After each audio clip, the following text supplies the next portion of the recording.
White പേപ്പറിന്റെ മറ്റൊരു വീഡിയോയിലേക്ക് എല്ലാ കൂട്ടുകാർക്കും സ്വാഗതം. ഇന്ന് നമ്മൾ എടുക്കാൻ പോകുന്ന ലെൻഡിങ് ഓഫ് ഫണ്ട്സിന്റെ പാർട്ട് 2 ആണ് കേട്ടോ. അപ്പൊ കഴിഞ്ഞ ക്ലാസ്സിലെ ലെൻഡിങ് ഓഫ് ഫണ്ട്സിലെ ഡിഫറെന്റ് മെത്തേഡ്സിൽ കുറച്ചെണ്ണം പറഞ്ഞിരുന്നു. ഇനി ബാക്കി മെത്തേഡ്സ് ഏതൊക്കെയാണെന്നുള്ളതാണ് പറയുന്നത്. അപ്പൊ നമ്മളിപ്പോ എന്താ പറഞ്ഞുകൊണ്ടിരിക്കുന്നത്? ബാങ്ക്സിന്റെ ഫങ്ഷൻസ് ആണ് അല്ലെ. പ്രൈമറി ഫങ്ഷൻസിൽ വരുന്ന അക്സെപ്റ്റിംഗ് ഡെപ്പോസിറ്റും ലെൻഡിങ് ഓഫ് ഫണ്ട്സും ആണ് പറയുന്നത്.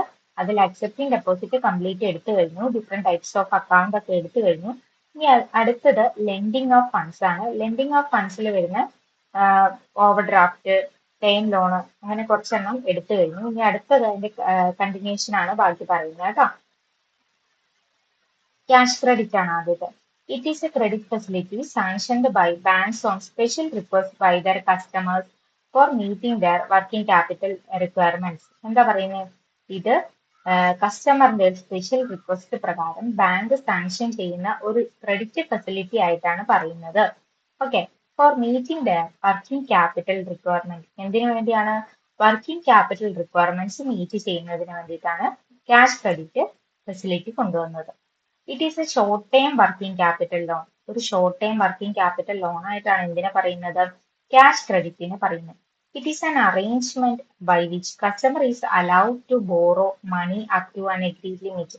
ഒരു ലിമിറ്റ് വരെ, ഒരു എഗ്രീഡ് ലിമിറ്റ് വരെ എന്ത് ചെയ്യാം? കസ്റ്റമർക്ക് ഫണ്ട് ബോറോ ചെയ്യാം എന്നാണ് പറയുന്നത്. It is A permanent financial arrangement. ഒരു പെർമനന്റ് ഫിനാൻഷ്യൽ അറേഞ്ച്മെന്റ് ആയിട്ടാണ് ക്യാഷ് ക്രെഡിറ്റിനെ കാണുന്നത്. under which a borrower is allowed and an advance under a separate account called cash credit. Okay, എന്താ ഇവിടെ പറയുന്നത്? നമ്മള് ഇപ്പൊ ലോണ് കിട്ടിയല്ലോ, ആ ക്യാഷ് ക്രെഡിറ്റ് കിട്ടുന്ന ആ അഡ്വാൻസ് ഒരു സെപ്പറേറ്റ് അക്കൗണ്ടിലായിരിക്കും ബാങ്കർ ഡെപ്പോസിറ്റ് ചെയ്യുക കേട്ടോ. അപ്പൊ ആ സെപ്പറേറ്റ് അക്കൗണ്ടിനെയാണ് നമ്മൾ ക്യാഷ് ക്രെഡിറ്റ് എന്ന് പറയാം. Okay, account up to a limit called cash credit limit. എത്രയാണോ അതിന്റെ ലിമിറ്റ്, അക്കൗണ്ടിലുള്ള ലിമിറ്റ്, അതിനെ നമ്മൾ ക്യാഷ് ക്രെഡിറ്റ് ലിമിറ്റ് എന്ന് പറയും. The customer need not withdraw the entire amount of the cash credit at once and can withdraw money as and when he is in need of it. ഇപ്പം നമുക്ക് cash credit ആയിട്ട് കുറച്ച് amount sanction ആയി, നമ്മുടെ new ഒരു account ഉണ്ടെന്ന് പറഞ്ഞില്ലേ, separate account ഉണ്ടെന്ന് പറഞ്ഞു. ആ അക്കൗണ്ടിൽ ആ എമൗണ്ട് ഉണ്ടാവും. പക്ഷെ നമ്മൾ ആ ഫുൾ എമൗണ്ട് എടുക്കണം നിർബന്ധമല്ല. നമുക്ക് എത്രയാണോ ആവശ്യമുള്ളത് ആ ആവശ്യമുള്ള എമൗണ്ട് മാത്രം എന്ത് ചെയ്താൽ മതി? വിഡ്രോ ചെയ്താൽ മതി എന്നാണ് പറയുന്നത്. The cash credit account is A running account. ഇതെന്താണെന്ന് പറയുന്നത്? ഒരു റണ്ണിങ് അക്കൗണ്ട് ആയിട്ടാണ് പറയുന്നത്. ക്യാഷ് ക്രെഡിറ്റ് ഒരു റണ്ണിങ് അക്കൗണ്ട് ആണ്. It is A current liability. ഒരു കറണ്ട് ലാബിലിറ്റി ആണ് cash credit. Drawing power in a cash credit account is determined within the sanctioned limit on the basis of value of existing stock of goods. അപ്പൊ എന്താ പറയുന്നത്? ഇത് important ആണ്. Value of existing stock of goods എന്നുള്ള ഓർത്തിരിക്കുക. Drawing power എന്ന് പറയുന്നത്, cash ക്രെഡിറ്റിന്റെ drawing power എന്ന് പറയുന്നത് എന്തിനെ ആശ്രയിച്ചിരിക്കും? അവർക്ക് സാങ്ഷൻ ആയ ആ ലിമിറ്റില്ലേ, ആ ലിമിറ്റ് എന്തിനെ ബേസ് ചെയ്തായിരിക്കുന്നത്? Value of existing stock of ഗുഡ്സിനെ ബേസ് ചെയ്താണ് ഇരിക്കുന്നത്. Okay, interest will be charged only the amount actually withdrawn. എത്രയാണോ എമൗണ്ട് വിഡ്രോ ചെയ്തത്, ഞാൻ പറഞ്ഞു ഫുൾ എമൗണ്ട് വിഡ്രോ ചെയ്യേണ്ട ആവശ്യമില്ല എന്ന് പറഞ്ഞു. അപ്പൊ എത്രയാണോ നമ്മൾ എമൗണ്ട് വിഡ്രോ ചെയ്ത് ആ എമൗണ്ടിന് മാത്രമേ എന്ത് ചെയ്യുള്ളൂ? ഇൻട്രസ്റ്റ് പിടിക്കുള്ളൂ എന്നാണ് പറയുന്നത്. ഇപ്പൊ ഓവർ ഡ്രാഫ്റ്റും ഇതും സെയിം ആണ് അല്ലെ. ക്യാഷ് ക്രെഡിറ്റും ഓവർ ഡ്രാഫ്റ്റും ഏകദേശം സെയിം ആണ്. In the case of cash credit, advance limit is fixed but the drawing power is variable. Drawing power variable ആണ്, അഡ്വാൻസ് ലിമിറ്റ് ഫിക്സഡ് ആണെന്നാണ് പറയുന്നത്. ഓക്കെ, ഇനി ക്യാഷ് ക്രെഡിറ്റിന്റെ അഡ്വാൻറ്റേജസ് എന്തൊക്കെയാന്ന് നോക്കാം. The customer can withdraw money as and when they actually require it. എപ്പോഴാണ് വേണ്ടത് അപ്പോൾ നമുക്ക് എന്ത് ചെയ്യാം? വിഡ്രോ ചെയ്യാം അല്ലെ. ഫുൾ എമൗണ്ട് വിഡ്രോ ചെയ്യേണ്ട ആവശ്യമുള്ളപ്പോൾ മാത്രം വിഡ്രോ ചെയ്താൽ മതി എന്ന് പറഞ്ഞു അല്ലെ. The interest is charged only on the amount actually withdrawn by customers. Customers എത്ര എമൗണ്ട് ആണോ വിഡ്രോ ചെയ്യുന്നത് ആ ഒരു എമൗണ്ടിന് മാത്രമേ എന്ത് വരുള്ളൂ? ഇൻട്രസ്റ്റ് ചാർജ് ചെയ്യുള്ളൂ. The interest burden of customers can be minimized since they are allowed to make deposit their surplus money in the cash credit account frequently. നമ്മളിപ്പം ക്യാഷ് ക്രെഡിറ്റ് അക്കൗണ്ടിന് കുറച്ച് എമൗണ്ട് വിഡ്രോ ചെയ്ത് കഴിഞ്ഞ് നമുക്ക് നമ്മുടെ കയ്യിൽ സർപ്ലസ് ഫണ്ട് ആയിട്ടുള്ളത് നമ്മൾ എന്ത് ചെയ്യണം? തിരിച്ച് നമുക്ക് ഡെപ്പോസിറ്റ് ചെയ്യാന്ന് പറയുന്നത്. അങ്ങനെ ഡെപ്പോസിറ്റ് ചെയ്യുമ്പോൾ എന്താ ഗുണം എന്ന് വെച്ചാൽ ഇൻട്രസ്റ്റ് അത്രയും കുറഞ്ഞു കിട്ടും. ഇൻട്രസ്റ്റിന്റെ ബർഡൻ കുറഞ്ഞു കിട്ടും എന്നാണ് പറയുന്നത്. Okay, the banker can record all withdrawals and deposits in a single account. This leads to simplicity in documentation. Documentation ഒക്കെ സിമ്പിൾ ആയിരിക്കും. കാരണം എന്താ, അവിടെ വിഡ്രോവൽസും ഡെപ്പോസിറ്റ്സ് ഒക്കെ റെക്കോർഡ് ചെയ്യുന്ന ഒരു സിംഗിൾ അക്കൗണ്ടിലായിരിക്കും എന്നാണ് പറയുന്നത്. ഇനി ഓവർ ഡ്രാഫ്റ്റും ക്യാഷ് ക്രെഡിറ്റും തമ്മിലുള്ള ഡിഫറൻസ് എന്താണെന്ന് നോക്കാം അല്ലെ. An overdraft is granted only to a current account holder. Cash credit is granted specially to business entities. Current account ഹോൾഡേഴ്സിന് മാത്രമേ എന്ത് കിട്ടുള്ളൂ, ഓവർ ഡ്രാഫ്റ്റ് കിട്ടുള്ളൂ. പക്ഷെ ക്യാഷ് ക്രെഡിറ്റ് എന്ന് പറഞ്ഞാൽ ബിസിനസ് എൻറ്റിറ്റീസിന് വേണ്ടിയിട്ടാണ് സ്പെഷ്യലി ഈ ഫെസിലിറ്റി ഉണ്ടാക്കിയിരിക്കുന്നത്. Existing current account is sufficient in the case of over draft. പക്ഷെ ഓവർ ഡ്രാഫ്റ്റിന്റെ കേസിൽ നമുക്ക് കറണ്ട് അക്കൗണ്ട് ഓൾറെഡി ഉണ്ടല്ലോ, ആ ഒരു അക്കൗണ്ട് തന്നെ മതി എന്നാണ് പറയുന്നത്. സോ ക്യാഷ് ക്രെഡിറ്റിന്റെ കേസിൽ സാധാ ലോൺ പോലെ തന്നെ അവർക്ക് ഒരു new cash credit account open ചെയ്യേണ്ടതായിട്ടുണ്ട്. A new cash credit account is to be opened to get cash credit. An overdraft is a temporary accommodation. Overdraft എന്ന് പറഞ്ഞാൽ ടെമ്പററി അക്കോമഡേഷൻ ആണ്. പെർമനന്റ് ഫിനാൻഷ്യൽ അക്കോമഡേഷൻ ആണ് എന്ത്, ക്യാഷ് ക്രെഡിറ്റ് എന്ന് പറയുന്നത്. Granted for a short period. Overdraft എന്ന് പറഞ്ഞാൽ short പീരിയഡിലേക്കുള്ളതാണെന്ന് പറഞ്ഞു. നമ്മുടെ ക്യാഷ് ക്രെഡിറ്റ് എന്ന് പറഞ്ഞാൽ ലോങ്ങർ പീരിയഡിലേക്കുള്ളതാണ് കേട്ടോ. ഇനി rate of interest is high for overdraft. Rate of interest high ആണ്. ഇവിടെ ക്യാഷ് ക്രെഡിറ്റിന് റേറ്റ് ഓഫ് ഇൻട്രസ്റ്റ് ലോ ആണ് അല്ലെ. ബാങ്കർക്ക് ഓവർഡ്രാഫ്റ്റ് എന്ന് പറഞ്ഞാൽ ലെസ് സേഫ് ആണ്. പക്ഷെ cash credit safer in the case of banker. Cash credit എന്ന് പറയുന്നത് സേഫർ ആണെന്നാണ് പറയുന്നത്. ഇനി letter of continuity is taken in case of cash credit or overdraft. Letter of continuity ഉണ്ടെന്നാണ് പറയുന്നത്. എന്താ ലെറ്റർ ഓഫ് കണ്ടിന്യൂറ്റി എന്ന് പറഞ്ഞാൽ a legal document signed by the borrower before the dispersal of loan amount is known as letter of continuity. അപ്പം നമ്മുടെ loan amount നമുക്ക് sanction ആയി ഇരിക്കുക. ആ എമൗണ്ട് ചെലവാക്കുന്നതിന് മുമ്പ് തന്നെ എന്ത് ചെയ്യണം, ഒരു ലീഗൽ ഡോക്യുമെന്റിൽ ബോറോവർ സൈൻ ചെയ്തിരിക്കണം, ഇത് കണ്ടിന്യൂ ചെയ്തോളാം എന്ന് പറഞ്ഞിട്ട്. ഈ എമൗണ്ട് ബാലൻസ് എമൗണ്ട് ഫുൾ അടച്ചു തീർത്തോളാം എന്ന് സൈൻ ചെയ്തിരിക്കണം എന്നാണ് പറയുന്നത്. It is a form of acknowledgement given by the borrower that the balance loan amount would continue until it is completely paid off. ആ എത്ര ഫുൾ അടച്ചു തീർക്കുന്ന എപ്പോഴാണോ അതുവരെ ഞാൻ കണ്ടിന്യൂ ചെയ്തോളാം എന്ന് പറഞ്ഞ് സൈൻ ചെയ്ത് കൊടുക്കുന്നതാണ് ലെറ്റർ ഓഫ് കണ്ടിന്യൂറ്റി എന്നാണ് പറയുന്നത്. ഓവർഡ്രാഫ്റ്റിന്റെ കേസിലും ക്യാഷ് ക്രെഡിറ്റിന്റെ കേസിലും ഇതുണ്ട്, ഈ ഒരു എഗ്രിമെന്റ് ഉണ്ട്, ഡോക്യുമെന്റ് ഉണ്ടെന്നാണ് പറയുന്നത്. ഓക്കെ,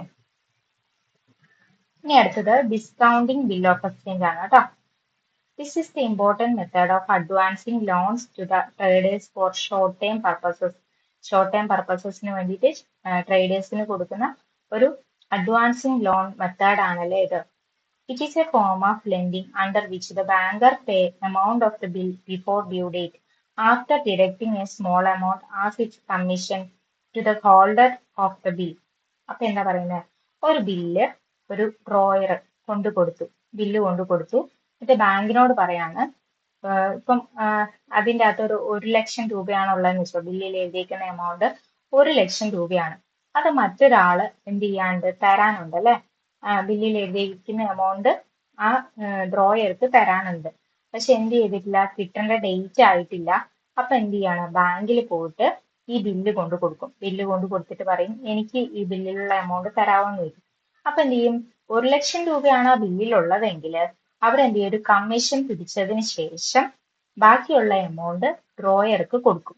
ആരാണോ ഹോൾഡർ, ആ ബില്ലിന്റെ ഹോൾഡർ ആരാണോ ആ ഹോൾഡർക്ക് കൊടുക്കും, എമൗണ്ട് കൊടുക്കും. അപ്പൊ എന്താ പറയുന്നത്, banker pay amount of the bill before due date. Due date ആവുന്നതിന് മുന്നേ തന്നെ ഈ ബില്ലിൽ എഴുതിയിരിക്കുന്ന എങ്ങനെയായിരിക്കും, ഞാൻ ഇന്ന ഡേറ്റിന് ഈ ദിവസം എന്ത് ചെയ്യും, ഫുൾ എമൗണ്ട് അടയ്ക്കുന്നതായിരിക്കും എന്ന് പറഞ്ഞായിരിക്കും ഒപ്പിട്ടിട്ടുണ്ടാവുക. പക്ഷെ ആ ഡേറ്റ് ആയിട്ടുണ്ടാവില്ല. അതിനു മുമ്പേ തന്നെ ബാങ്ക് ആ എമൗണ്ട് കൊടുക്കും. അതിന് പകരമായിട്ട് ഒരു സ്മോൾ എമൗണ്ട് കമ്മീഷൻ ആയിട്ട് ബാങ്ക് ഡിഡക്റ്റ് ചെയ്യുകയും ചെയ്യും.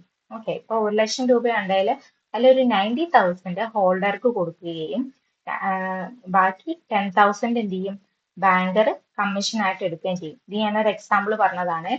അപ്പം in this form of lending the interest is received by the banker in advance. ഈ കേസിൽ ബാങ്കർക്ക് എന്ത് ചെയ്യും, അഡ്വാൻസ് ആയിട്ട് ഇൻട്രസ്റ്റ് കിട്ടും അല്ലെ. When the bill of exchange matures the bank gets its full amount from the person who has accepted the bill, debtor drawee. അപ്പം ഈ bill mature ആയി, ഡേറ്റ് ആയി, ഇന്ന ഡേറ്റിൽ തരാന്ന് പറഞ്ഞിരുന്നു, ആ ഡേറ്റ് ആയി എന്ന് വിചാരിക്കാം. അങ്ങനെ ആകുമ്പോ എന്ത് ചെയ്യും, ആ പൈസ തരേണ്ട ആള് ബാങ്കിൽ കൊണ്ടുപോയിട്ട് എമൗണ്ട് അടയ്ക്കും അല്ലെ, ഫുൾ എമൗണ്ട് അടയ്ക്കും. അപ്പൊ ബാങ്കിൽ എന്ത് ചെയ്യും, ഫുൾ എമൗണ്ടും കിട്ടും അല്ലെ. ഇനി discounting of bill constitute a clean advance and bank rely on the credit worthiness of the parties to the bill. Discounting of bill എന്ന് പറയുന്നത് ഒരു ക്ലീൻ അഡ്വാൻസ് ആണ്. ക്വസ്റ്റ്യൻ വരാട്ടെ, discounting of previous year question ആണിത്. Clean advance, discounting of bill എന്താന്ന് ചോദിക്കും, ഒരു clean advance ആണത്. അത് എന്ത് ചെയ്യും, പാർട്ടീസിന്റെ ക്രെഡിറ്റ് വർത്തിനെസ് ഒക്കെ ചെക്ക് ചെയ്യും അല്ലെ. ഓക്കെ. ഇനി precautions to be taken by A banker before discounting the bill. ഒരു ബില്ല് ഡിസ്കൗണ്ട് ചെയ്യുന്നതിന് മുന്നേ ഒരു ബാങ്കർ എന്തൊക്കെ കാര്യങ്ങൾ ശ്രദ്ധിക്കണം എന്നാണ് നോക്കാം. Before discounting the bill, banker has to see that whether the bill is a good trade. The banker should discount only good trade bills. നല്ല ബില്ലാന്ന് കണ്ടാൽ മാത്രമേ എന്ത് ചെയ്യാൻ പാടുള്ളൂ, ഡിസ്കൗണ്ട് ചെയ്യാൻ പാടുള്ളൂ. അപ്പൊ discount only good trade bills. Okay. The banker should carefully examine and ensure that the bill is drawn in proper form and satisfies all the essential requirements of a valid bill of exchange. എന്താ പറയുന്നത്, ഒരു proper ഫോമിൽ drone ചെയ്തിരിക്കണം. അതുപോലെ തന്നെ satisfies all the essential requirements, എല്ലാ കാര്യങ്ങളും അതിൻ്റെ അകത്ത് ഉണ്ടായിരിക്കണം എന്നാണ് പറയുന്നത് അല്ലെ. ഇനി A banker should discount bills only for his customer and not for a stranger. If the bill is dishonored, it is easy to recover the money from his customer. എന്താ പറയുന്നത്, ഒരു കസ്റ്റമർക്ക് മാത്രമേ എന്ത് ചെയ്യാൻ പാടുള്ളൂ, ഡിസ്കൗണ്ട് ചെയ്ത് കൊടുക്കാൻ പറ്റുള്ളൂ ബിൽ ഓഫ് എക്സ്ചേഞ്ച് അല്ലെ. അപ്പം മറ്റൊരു സ്ട്രേഞ്ചർക്ക് കൊടുക്കുവാണെങ്കിൽ അത് കിട്ടാൻ ബുദ്ധിമുട്ടായിരിക്കും. ഇപ്പൊ ആ ബില്ല് ഡിസോണർ ആയിട്ടുണ്ടെങ്കിൽ നമുക്ക് എന്ത് ചെയ്യാം, നമ്മുടെ കസ്റ്റമർ തന്നെയാണെങ്കിൽ റിക്കവർ ചെയ്തെടുക്കാൻ പറ്റും മണി. Okay. Before discounting the bill, the banker must ascertain the soundness and integrity of the parties and customers of the bill to avoid problems at a maturity. എന്താ പറയുന്നത്, നമ്മള് പാർട്ടീസിന്റെ സൗണ്ട്നെസ്സും ഇന്റഗ്രിറ്റി ഒക്കെ ചെക്ക് ചെയ്യണം, ascertain ചെയ്യണം എന്നാണ് പറയുന്നത്. ഈ മെച്യൂരിറ്റിക്ക് മുമ്പ് പ്രോബ്ലംസ് ഉണ്ടാവാതിരിക്കാൻ വേണ്ടി, അവോയ്ഡ് ചെയ്യാൻ വേണ്ടിയിട്ട് അല്ലെ. Banker should prefer the bills drawn for a short period to those drawn for long periods. എന്താ ചെയ്യേണ്ടത്, ഇങ്ങനത്തെ ബില്ലുകൾ എടുക്കുമ്പോൾ, ഡിസ്കൗണ്ട് ചെയ്യാൻ എടുക്കുമ്പോൾ ഷോർട്ട് പീരിയഡ് പ്രിഫർ ചെയ്യണം എന്നാണ് പറയുന്നത്. While discounting the bill, the banker should see that the bill is properly endorsed in the name of the customer. കസ്റ്റമറിന്റെ നെയിം എന്ത് ചെയ്തിരിക്കണം, ബില്ലില് പ്രോപ്പർ ആയിട്ട് എൻഡോസ് ചെയ്തിട്ടുണ്ടോ എന്ന് എന്ത് ചെയ്യണം, ബാങ്കർ ചെക്ക് ചെയ്യണം. The banker should carefully examine the due date of the bill. ബില്ലിന്റെ ഡ്യൂ ഡേറ്റ് നോക്കണം. മെച്ചുവർഡ് ആയി കഴിഞ്ഞ്, കാലാവധി കഴിഞ്ഞ് ബില്ലൊക്കെയാണ് കൊണ്ടു കൊടുത്തതെന്ന് നോക്കണം. അപ്പം a banker should not discount a bill which is already matured. The banker has to serve the notice of dishonor to all concerned parties to make them liable in case of the bill discounted is dishonored by the acceptor on the due date. അപ്പൊ എന്ത് ചെയ്യണം, due date ആവുമ്പം ഈ എല്ലാവർക്കും, എല്ലാ concerned പാർട്ടീസിനും എന്ത് ചെയ്യണം, dishonour ആയി നോട്ടീസ് ഓഫ് ഡിസോണറിന്റെ ഒരു നോട്ടീസ് കൊടുത്തിരിക്കണം എന്നാണ് പറയുന്നത് ബാങ്കർ. ഓക്കെ. അപ്പൊ ഇത്രയും കാര്യങ്ങൾ എന്ത് ചെയ്യണം, ഡിസ്കൗണ്ടിങ് ബിൽ ഓഫ് എക്സ്ചേഞ്ചിൽ ബാങ്കർ എടുക്കേണ്ട മുൻകരുതലുകളാണ്. ഓക്കെ. ഇനി money at call and short notice. This is a type of loan given by one bank to another bank or a financial institution or dealers or brokers in stock exchange. Such loans for a very short period and can be called back by the bank at the very short notice of 1 day to 14 days. എന്താ പറയുന്നത്, ഒരു type of loan ആണെന്നല്ലേ പറയുന്നത്. ഒരു bank മറ്റൊരു ബാങ്കിന് കൊടുക്കുന്ന loan ആകാം, അല്ലെങ്കിൽ വേറെ ഫിനാൻഷ്യൽ ഇൻസ്റ്റിറ്റ്യൂഷന് കൊടുക്കുന്നത് അല്ലെ. ഒരു ബാങ്ക് മറ്റൊരു ഫിനാൻഷ്യൽ ഇൻസ്റ്റിറ്റ്യൂഷന് കൊടുക്കുന്നതാവാം, അല്ലെങ്കിൽ ഒരു ഡീലർക്ക് കൊടുക്കുന്നതാവാം, ഒരു ബ്രോക്കർക്ക് കൊടുക്കുന്നതാവാം. അങ്ങനെയുള്ള കേസിലൊക്കെയാണ് മണി അറ്റ് കോൾ വരിക. അത് എന്താ പറയുന്ന, ഒരു വെരി ഷോർട്ട് നോട്ടീസ്, ഒരു ചെറിയ കാലയളവിലേക്കാണെങ്കിൽ, ഒരു ദിവസം മുതൽ 14 ദിവസത്തേക്കാണെങ്കിലാണ് ഉള്ള കേസാണ് പറയുന്നത് കേട്ടോ. ഒരു ബാങ്ക് മറ്റൊരു ബാങ്കർക്ക് ഒരു ദിവസം മുതൽ 14 ദിവസം വരെയുള്ള കൊടുക്കുന്ന ലോണിനെയാണ് എന്ത് പറയാം, എന്താ പറയാന്ന് നോക്കാം. ഇന്റർ ബാങ്ക് അറേഞ്ച്മെന്റ് ആണിത്. It is an inter bank arrangement, ബാങ്കുകൾ തമ്മിലുള്ള ഒരു അറേഞ്ച്മെന്റ് അല്ലെ. It is a loan which is granted for a short period, ഒരു ഷോർട്ട് പീരിയഡിലേക്ക് കൊടുക്കുന്നതാണ്. The money lent for 1 day is called call money. ഇത് ഒരു ദിവസത്തേക്കാണ്. ഞാൻ പറഞ്ഞ 1 മുതൽ 14 ദിവസം വരെ ആണെങ്കിലാണ് ഈ കേസിൽ വരിക അല്ലെ. അപ്പൊ അത് ഒരു ദിവസത്തേക്കാണ് കൊടുക്കുന്നതെങ്കിൽ അതിനെ കോൾ മണി എന്ന് പറയും. The money lent for a period exceeding 1 day and up to 14 days is called a notice money. ഒരു ദിവസത്തിൽ കൂടുതലും 14 ദിവസത്തിന്റെ ഉള്ളിലും വരുന്നതാണെങ്കിൽ അതിനെ എന്ത് പറയും? നോട്ടീസ് മണി എന്ന് പറയും. The interest rate paid on call money is known as call rate. അപ്പം ഒരു ദിവസത്തേക്കുള്ള കോൾ മണി ഇല്ലേ, ഒരു ദിവസത്തേക്ക് മണി ലെൻഡ് ചെയ്ത് കൊടുക്കണം, അതിനെന്താ പറയാ? Call money. അപ്പൊ അങ്ങനെയുള്ള കോൾ മണിക്ക് വരുന്ന ഇൻട്രസ്റ്റ് റേറ്റിന് പറയുന്ന പേരാണ് കോൾ റേറ്റ്. കോൾ റേറ്റ് എന്നാണ് പറയുന്നത് കേട്ടോ. Interest rate paid on call money is known as call rate. Okay. അപ്പം 1 to 14 days ആണെങ്കിലാണ് money at call and short നോട്ടീസിൽ വരുന്നത്. ഒരു ബാങ്കർ മറ്റൊരു ബാങ്കർക്കോ ഫിനാൻഷ്യൽ ഇന്റർമീഡിയറീസിനോ ഇൻസ്റ്റിറ്റ്യൂഷനോ ഒക്കെ കൊടുക്കുന്നതായിരിക്കും എന്ത് ഈ ടൈപ്പ് ഓഫ് ലോൺ. അപ്പം അത് മണി ലെൻഡ് ഫോർ 1 day ആണ് call money. Period exceeding 1 day and up to 14 days ആണെങ്കിൽ notice money. Interest rate paid on call money is known as call rate. ഇനി അടുത്തത് other loan products auto. Consumer credit or consumption loan ഉണ്ട്. അതിലെ consumer credit എന്ന് പറഞ്ഞാൽ എന്താന്ന് നോക്കാം. Loans granted by banks for unproductive purposes. The banks allow loan to household to purchase consumer durable goods such as fridge, television, vehicles, etc. It includes loan to meet the medical needs or the educational expenses of people. It is paid in lump sum to the consumer. It is repayable in installment. എന്തൊക്കെയാ പറയുന്നത്? Consumer credit അല്ലെങ്കിൽ consumption loan എന്ന് പറഞ്ഞിട്ടുണ്ടെങ്കിൽ unproductive purpose ആണ് ഇത്. വീണ്ടും ഒന്നും എന്ത് ചെയ്യുന്നില്ല, റവന്യൂ ജനറേറ്റ് ചെയ്യുന്നില്ല.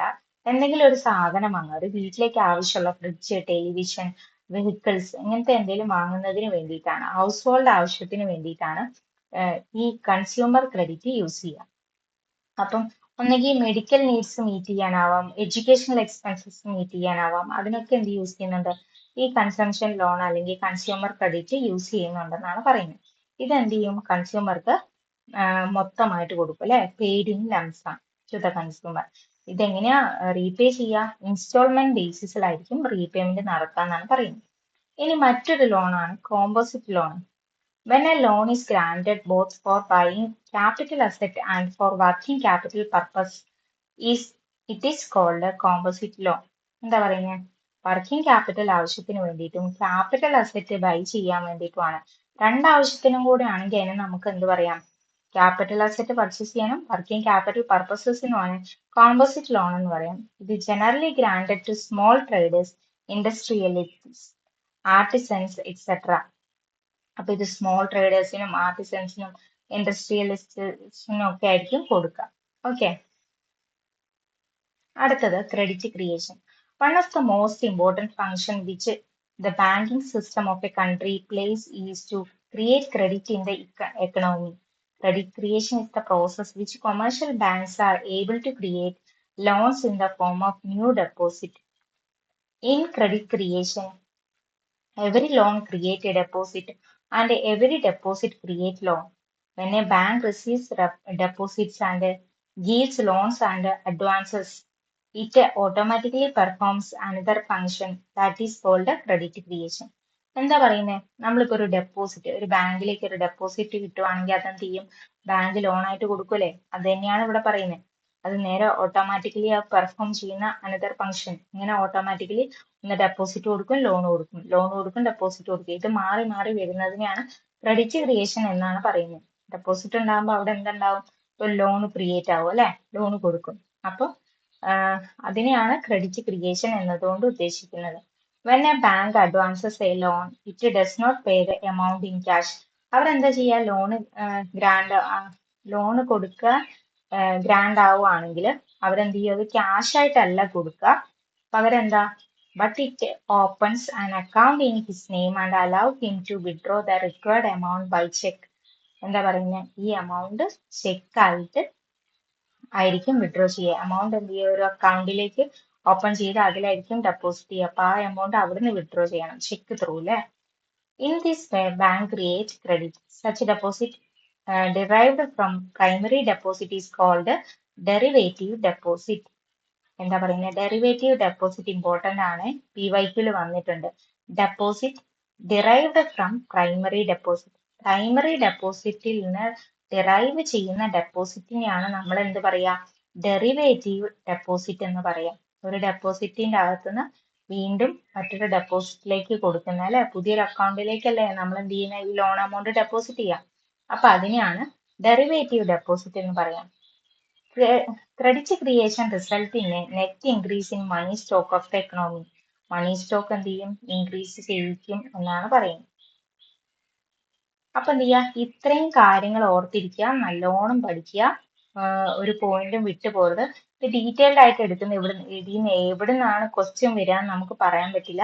അതുകൊണ്ട് ഓരോ പോർഷനും നമ്മൾ കംപ്ലീറ്റ് ആയിട്ട് ഏകദേശം എല്ലാം കവർ ചെയ്തുകൊണ്ടാണ് എടുത്തേരുന്നത്. ഓക്കെ, അപ്പൊ എല്ലാരും വീഡിയോസ് ഒക്കെ കാണുക. കണ്ടിട്ടില്ല, ഈ വീഡിയോയ്ക്ക് മുമ്പുള്ള വീഡിയോ ഒന്നും കാണാത്തവർ എന്ത് ചെയ്യുക, അതൊക്കെ കണ്ടിട്ട് ഇത് കാണുക കേട്ടോ. അപ്പൊ ഓക്കെ, താങ്ക് യു.